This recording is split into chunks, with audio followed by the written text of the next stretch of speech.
अध्यापकगण और मेरे सामने मौजूद तमाम पुराने और नए मासूम मुस्कुराते और जगमगाते हुए चेहरों को मैं अपना अभिवादन पेश करता हूँ।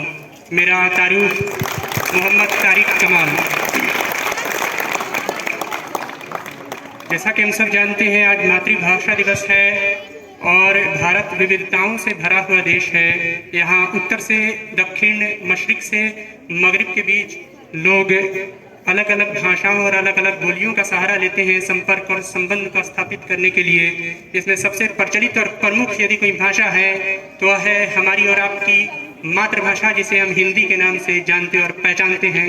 किसी की मातृभाषा भोजपुरी, किसी की मातृभाषा मगही भी हो सकती है। हरियाणा में रहने वाले लोगों की मातृभाषा हरियाणवी, राजस्थान में रहने वाले लोगों की मातृभाषा राजस्थानी, आंध्र प्रदेश में रहने वाले लोगों की मातृभाषा तेलुगु, महाराष्ट्र में रहने वाले लोगों की मातृभाषा मराठी हो सकती है। इस विद्यालय में इकोनॉमिक्स में फिजिक्स सर हरियाणा से ताल्लुक़ रखते हैं, उनकी मातृभाषा हरियाणवी हो सकती है। जो लोग औरंगाबाद से ताल्लुक़ रखते हैं उनकी मातृभाषा मगही हो सकती है। और आशुतोष राणा का नाम आपने सुना होगा, जो कि एक अभिनेता है और साथ ही साथ एक लेखक भी है। उनका कहना है कि हम और आप शब्दों के स्वर को नहीं, हम और आप शब्दों के बीच छिपे हुए सन्नाटों के स्वर को समझते हैं। उदाहरण के तौर पर किसी के घर में कोई पालतू कुत्ता हो सकता है। किसी के घर में पालतू कुत्ता है क्या? जिसके घर में होगा, अगर आप पालतू कुत्ते को बुलाएंगे डॉगी कम हेयर, तो वो आपके पास आ जाएगा। अगर आप उसे बुलाएंगे डॉगी इधर आओ, तभी भी वो आपके पास आ जाएगा। क्या उसे ABCD या काका काका सिखाया गया है? इसका जवाब होगा नहीं। यानी हम और आप शब्दों के स्वर को नहीं, हम और आप भावों के स्वर को समझते हैं। हम और आप प्रेम और स्नेह के स्वर को समझते हैं। हम और आप शब्दों के बीच छिपे हुए सन्नाटों के स्वर को समझते हैं। लेकिन हर बार हम भावों के स्वर को नहीं समझते हैं। कभी कभार बोलना भी पड़ता है। रवीश कुमार का नाम आपने सुना होगा। रवीश कुमार पत्रकारिता जगत में अपनी स्वतंत्र और निष्पक्ष पत्रकारिता के लिए जाने जाते हैं और उन्होंने एक पुस्तक लिखी है, बोलना ही है।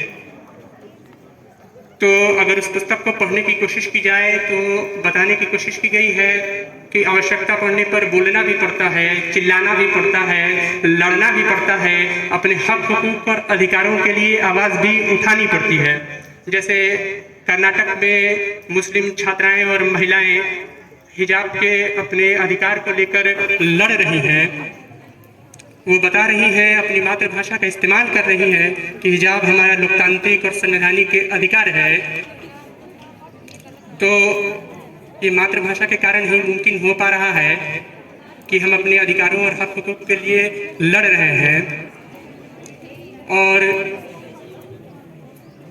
आज का दौर वह दौर है जब लोग मानते हैं कि अंग्रेजी से वो सभ्य माने जाएंगे, अंग्रेजी से उन्हें ज़्यादा ज्ञानी समझा जाएगा। मैं बता दूं कि उनकी सभ्यता का प्रतीक अंग्रेजी नहीं बल्कि अपनी मातृभाषा है। अगर आप विश्व के किसी भी कोने में जाएंगे, किसी भी देश के, किसी भी मुल्क के नागरिक के शिक्षा के स्तर का निर्धारण और उसके शिक्षित होने का पैमाना इस बात से तय किया जाता है कि वह नागरिक अपनी मातृभाषा में अच्छे तरीके से पढ़ना, लिखना और बोलना जानता है या नहीं। लेकिन यह एक अजीब विडंबना है और बहुत निराशाजनक बात है कि भारत एकमात्र ऐसा मुल्क है जहाँ के नागरिकों के शिक्षा के स्तर का निर्धारण और यहाँ के नागरिकों के शिक्षित होने का पैमाना इस बात से तय नहीं किया जाता है कि वह नागरिक अपनी मातृभाषा में बोलना, लिखना और पढ़ना जानता है या नहीं। यहाँ के नागरिकों के शिक्षित होने का पैमाना इस बात से तय किया जाता है कि वह नागरिक अंग्रेजी बोलना जानता है या नहीं। आपने नीरज चोपड़ा का नाम सुना होगा। नीरज चोपड़ा हर कोई वाकिफ होगा इस नाम से। नीरज चोपड़ा ओलंपिक के पिछले साल टोक्यो ओलंपिक में स्वर्ण पदक विजेता रहे हैं। और जब किसी साक्षात्कार या किसी कार्यक्रम के दौरान आपने YouTube या टेलीविज़न पर देखा होगा, उनसे किसी प्रश्नकर्ता ने अंग्रेजी में प्रश्न किया तो उन्होंने प्रश्नकर्ता से तुरंत अपनी मातृभाषा में प्रश्न करने का अनुरोध किया। यह नीरज चोपड़ा का अपनी मातृभाषा के प्रति प्रेम को, अपनी मातृभाषा के प्रति मोहब्बत को प्रदर्शित कर रहा है। जरा सोचिए, एक अंतर्राष्ट्रीय स्तर का खिलाड़ी, एक विश्व स्तर पर भाला फेंकने वाला खिलाड़ी टोक्यो ओलंपिक में स्वर्ण पदक जीतकर इतिहास के पन्नों में स्वर्णिम अक्षरों में अपना नाम अंकित कराने वाला खिलाड़ी राष्ट्रीय और अंतर्राष्ट्रीय स्तर पर हिंदी का परचम लहरा रहा है, अपनी मातृभाषा का फरमान दे रहा है। और आज हम हिंदी बोलने में और अपनी मातृभाषा को बोलने में शर्म और संकोच महसूस करते हैं। तो आज 21 फरवरी है, आज मातृभाषा दिवस है।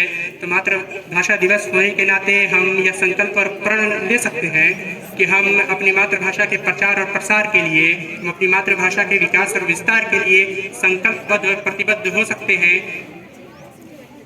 ताकि लोगों के बीच छाए इस अंधविश्वास के कुहासे को और लोगों के दिमाग की खिड़कियों को खोला जा सकता है, जो ये मानते हैं कि अंग्रेजी से ही उन्हें सभ्य समझा जाएगा और अंग्रेजी से ही उन्हें सभ्य माना जाएगा।